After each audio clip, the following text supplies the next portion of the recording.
আপনি আমি অমুক জিহাদি, তমুক রহমানি, অমুক মাদানি, তমুক মাদানি। আজকে কিছুদিন আগে দেখলাম বসে আমার চরিত্র হেফাজত করার জন্য আমি আরেকটা বিয়ে করছি। আরে খাটাস, তোর চরিত্র হেফাজত করার জন্য আল্লাহর ওলিরা একটা বিয়ে করছে, আপনি একটা বিয়ে করছেন, আমি একটা বিয়ে করছি, আমার ভাই একটা বিয়ে করছে, আপনি একটা বিয়ে করছেন। আমাদের চরিত্র ঠিক নাই।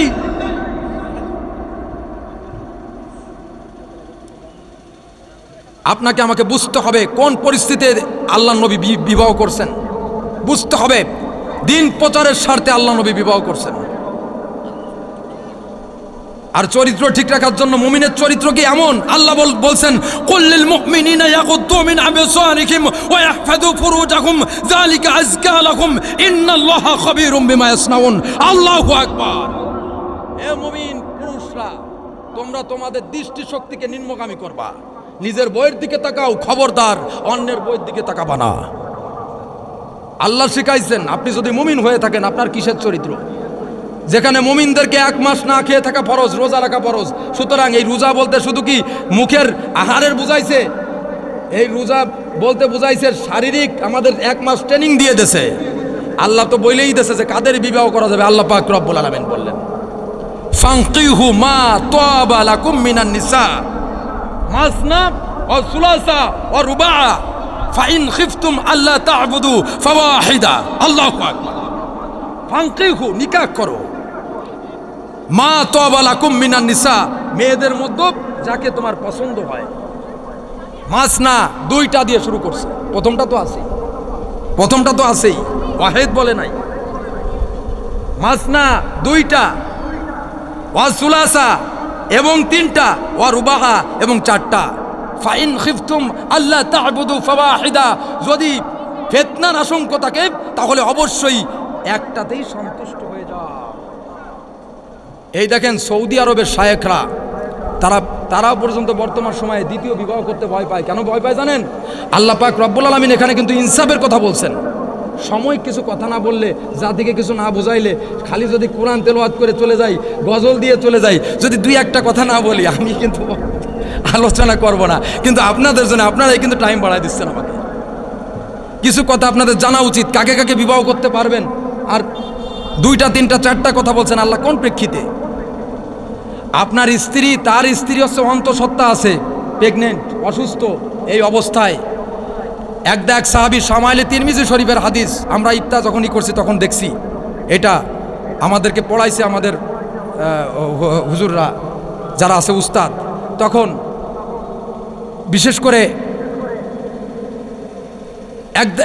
এক সাহাবী আল্লাহর রাসূল সাল্লাল্লাহু আলাইহি সাল্লামের কাছে আসলেন, বললেন যে ইয়া রাসূলুল্লাহ, ইয়া হাবিবাল্লাহ, আমার স্ত্রী তো হজে যাবে আর সামনে তো জিয়াদ সন্নিকণ্ঠে, near at hand the battle, close at hand the battle, খুব কাছেই হচ্ছে যুদ্ধ বা এরকমের। আমি একজন মুমিন হয়ে আমি বসে থাকতে পারি না।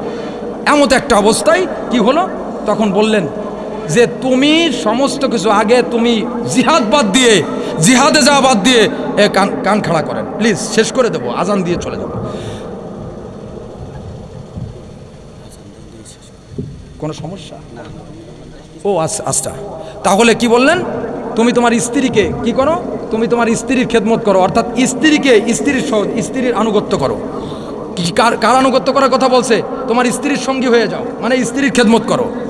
তা আপনার আমার স্ত্রী দিয়ে দিচ্ছি, আপনার আমার স্ত্রী যদি অসুস্থ থাকে, এই অবস্থায় প্রেগনেন্ট থাকা অবস্থায় কখনোই সে যদি অন্যায় করে, এই অবস্থায় তালাক হয় না, আর এই ভুল সিদ্ধান্ত নেওয়া যাবে না। তখন স্ত্রীর খেদমত করা আপনি স্বামী হিসেবে, আমি স্বামী হিসেবে অবশ্যই ওয়াজিব হয়ে যায়। আর আপনি বিবাহ করে আপনি কেক কাটতেছেন, এখানে বলা হয়েছে এতিমদের কথা, মিসকিনদের কথা, অসহায়দের কথা, যারা খেতে পায় না, এমন সুন্দরী নারী যার কোনো ভালো প্রোটেক্ট নাই, ভালো কোনো হেফাজতকারী নাই, অভিভাবক নাই, তাকে অভিভাবক হিসেবে আপনি নিকাহ বন্ধনে আবদ্ধ করে তাকে তার চরিত্র এবং তাদের পবিত্রতা আপনি হেফাজত করলেন। সমাজের খারাপ চরিত্রের লোক থেকে আপনি তাকে হেফাজত করলেন, তাকে পবিত্র বন্ধনে আবদ্ধ করলেন, তাকে নিকাহ করলেন। আপনি আমি অমুক জিহাদি, তমুক রহমানি, অমুক মাদানি, তমুক মাদানি। আজকে কিছুদিন আগে দেখলাম বসে আমার চরিত্র হেফাজত করার জন্য আমি আরেকটা বিয়ে করছি। আরে খাটাস, তোর চরিত্র হেফাজত করার জন্য আল্লাহর ওলিরা একটা বিয়ে করছে, আপনি একটা বিয়ে করছেন, আমি একটা বিয়ে করছি, আমার ভাই একটা বিয়ে করছে, আপনি একটা বিয়ে করছেন। আমাদের চরিত্র ঠিক নাই।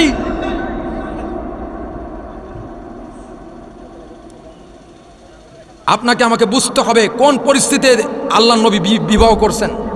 বুঝতে হবে দিন প্রচারের স্বার্থে আল্লাহ নবী বিবাহ করছেন। আর চরিত্র ঠিক রাখার জন্য মুমিনের চরিত্র কি এমন? আল্লাহ বলছেন কুল্লিল মুমিনিনা ইয়াগুদ্দু মিন আবসারিহিম ওয়া ইয়াহফাযু ফুরুজাহুম যালিকা আযকা লাহুম ইন্নাল্লাহা খাবীরুম বিমা ইয়াসনাউন। আল্লাহু আকবার। হে মুমিন পুরুষরা, তোমরা তোমাদের দৃষ্টি শক্তিকে নিম্নগামী করবা। নিজের বইয়ের দিকে তাকাও, খবরদার অন্যের বইয়ের দিকে তাকাবা না। আল্লাহ শিখাইছেন আপনি যদি মুমিন হয়ে থাকেন আপনার কিসের চরিত্র? যেখানে মুমিনদেরকে 1 মাস না খেয়ে থাকা ফরজ, রোজা রাখা ফরজ। সুতরাং এই রোজা বলতে শুধু কি মুখের আহারের বুঝাইছে? এই রোজা বলতে বুঝাইছে শারীরিক আমাদের 1 মাস ট্রেনিং দিয়ে দেছে। আল্লাহ তো বলেই দেছে যে কাদের বিবাহ করা যাবে। আল্লাহ পাক রব্বুল আলামিন বললেন ফানকিহু মা তাবা লাকুম মিনান নিসা মাসনা ওয়া সুলাসা ওয়া রুবা ফাইন খিফতুম আল্লা তা'বুদু ফাওয়াহিদা। আল্লাহু আকবার। ফানকিহু নিকাহ করো, মা তাবা লাকুম মিনান নিসা মেয়েদের মধ্যে যাকে তোমার পছন্দ হয়। মাসনা 2টা দিয়ে শুরু করছে, প্রথমটা তো আছেই, ওয়াহিদ বলে নাই। মাসনা 2টা, ওয়া সুলাসা এবং 3টা, ওয়া রুবাহা এবং 4টা। ফাইন খিফতুম আল্লাহ তা'বুদু ফাওয়াহিদা, যদি ফিতনার আশঙ্কা থাকে তাহলে অবশ্যই একটাতেই সন্তুষ্ট হয়ে যাও। এই দেখেন সৌদি আরবের শায়েখরা তারা পর্যন্ত বর্তমান সময়ে দ্বিতীয় বিবাহ করতে ভয় পায়। কেন ভয় পায় জানেন? আল্লাহ পাক রব্বুল আলামিন এখানে কিন্তু ইনসাফের কথা বলছেন।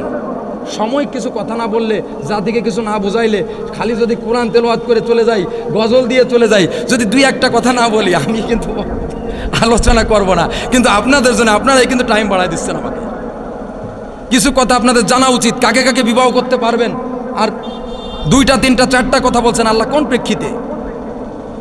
আপনার স্ত্রী, তার স্ত্রী হচ্ছে অন্তঃসত্ত্বা আছে, প্রেগনেন্ট, অসুস্থ, এই অবস্থায় এক সাহাবী শামাইলে তিরমিজি শরীফের হাদিস, আমরা ইফতা যখনই করছি তখন দেখছি, এটা আমাদেরকে পড়াইছে আমাদের হুজুররা যারা আছে উস্তাদ। তখন বিশেষ করে এক সাহাবী আল্লাহর রাসূল সাল্লাল্লাহু আলাইহি সাল্লামের কাছে আসলেন, বললেন যে ইয়া রাসূলুল্লাহ, ইয়া হাবিবাল্লাহ, আমার স্ত্রী তো হজে যাবে আর সামনে তো জিহাদ সন্নিকটে, near at hand the battle, close at hand the battle, খুব কাছেই হচ্ছে যুদ্ধ বা এরকমের, আমি একজন মুমিন হয়ে আমি বসে থাকতে পারি না। এমন একটা অবস্থায় কি হলো, তখন বললেন যে তুমি সমস্ত কিছু আগে তুমি জিহাদ বাদ দিয়ে, জিহাদে যাওয়া বাদ দিয়ে কান খাড়া করেন প্লিজ, শেষ করে দেবো, আজান দিয়ে চলে যাব। কোনো সমস্যা? ও আচ্ছা, তাহলে কি বললেন? তুমি তোমার স্ত্রীকে কি করো? তুমি তোমার স্ত্রীর খেদমত করো, অর্থাৎ স্ত্রীর আনুগত্য করো। কার আনুগত্য করার কথা বলছে? তোমার স্ত্রীর সঙ্গী হয়ে যাও, মানে স্ত্রীর খেদমত করো। তা আপনার আমার স্ত্রী দিয়ে দিচ্ছি, আপনার আমার স্ত্রী যদি অসুস্থ থাকে, এই অবস্থায় প্রেগনেন্ট থাকা অবস্থায় কখনোই সে যদি অন্যায় করে, এই অবস্থায় তালাক হয় না, আর এই ভুল সিদ্ধান্ত নেওয়া যাবে না। তখন স্ত্রীর খেদমত করা আপনি স্বামী হিসেবে, আমি স্বামী হিসেবে অবশ্যই ওয়াজিব হয়ে যায়। আর আপনি বিবাহ করে আপনি কেক কাটতেছেন, এখানে বলা হয়েছে এতিমদের কথা, মিসকিনদের কথা, অসহায়দের কথা, যারা খেতে পায় না, এমন সুন্দরী নারী যার কোনো ভালো প্রোটেক্ট নাই, ভালো কোনো হেফাজতকারী নাই, অভিভাবক নাই, তাকে অভিভাবক হিসেবে আপনি নিকাহ বন্ধনে আবদ্ধ করে তাকে তার চরিত্র এবং তাদের পবিত্রতা আপনি হেফাজত করলেন। সমাজের খারাপ চরিত্রের লোক থেকে আপনি তাকে হেফাজত করলেন, তাকে পবিত্র বন্ধনে আবদ্ধ করলেন, তাকে নিকাহ করলেন।